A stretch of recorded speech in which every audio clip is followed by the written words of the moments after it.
Assalamu alaikum wa rahmatullahi wa barakatuh, everyone. I hope that Allah subhanahu wa ta'ala has given you all the strength and the health and the barakah, that you're enjoying this blessed month of Ramadan. And if you see this video after the month has left us, that may Allah subhanahu wa ta'ala accept from us our righteous efforts. Allahumma ameen. One of the biggest problems with any act of worship is we never know if that act of worship can actually instill the change and the desire we want to achieve out of that worship. Most people, when they go for Hajj, it's because they want to become better people. They want to improve their lives. They want to increase in their righteous deeds. They want Allah subhanahu wa ta'ala to forgive them. And they just want that fighting chance in this world that bi'idhnillah they will be given paradise.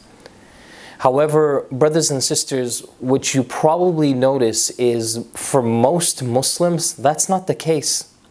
They'll perform the Hajj, they'll go into Ramadan, they'll pray the Taraweeh, they'll fast, they'll do every single act of worship out there, and no change. They can't seem to break bad habits. The guy still smokes a cigarette, the girl's still with her boyfriend. Nothing seems to change. But at the same token, she's a hijabi, he's always in the masjid, he's still praying 5 times a day, but these bad habits aren't leaving them. Why? Brothers and sisters, I want to devote the next few episodes and talk to you about why Ramadan can't change you. And the first point that I want to focus on is the sincerity. When Ramadan began, now ask yourself, what did it feel like? What were you looking forward to? Allah subhanahu wa ta'ala sets a goal for us in Surah Al-Baqarah and tells us, Ya ayyuha alladhina amanu. It's a verse you've probably been listening to all pre-Ramadan and all throughout Ramadan. And anytime somebody talks about this month, these are the verses that they're going to speak to you about. Why? Because they're the most explicit verses in the Quran talking about Ramadan. Allah subhanahu wa ta'ala says, O you who believe, كُتِبَ عَلَيْكُمُ الصِّيَامِ كَمَا كُتِبَ عَلَى الَّذِينَ مِنْ قَبْلِكُمْ لَعَلَّكُمْ تَتَّقُونَ. I've prescribed for you fasting, the same kind of fast I've prescribed for nations that came before you. Why?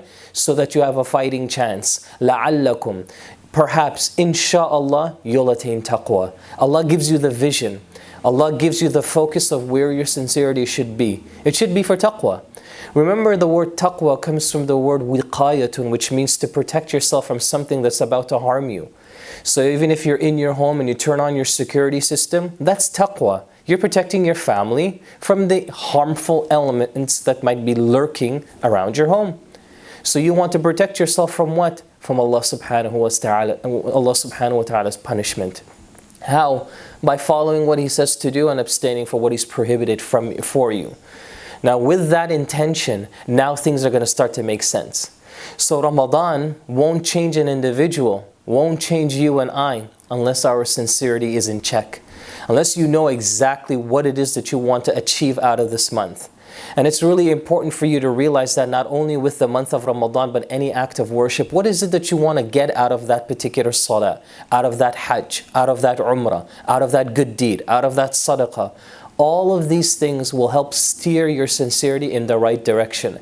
This is why one famous tabi' by the name of Imam al-Zuhri rahimahullah, he once said that he struggled for 25 years of his life to keep his sincerity in check, and it still was a struggle for him. He still had to figure out some way to keep that sincerity where it needed to be. So what this teaches you and I is that sincerity is not a button that you turn on when the worship begins and then it automatically stays on, or somehow will have a default button and shut off again. It doesn't work like that. You have to struggle with keeping your sincerity in check each and every moment of your life. It's a struggle.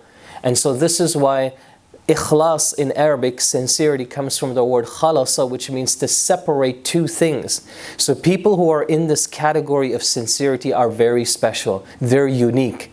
Be from them.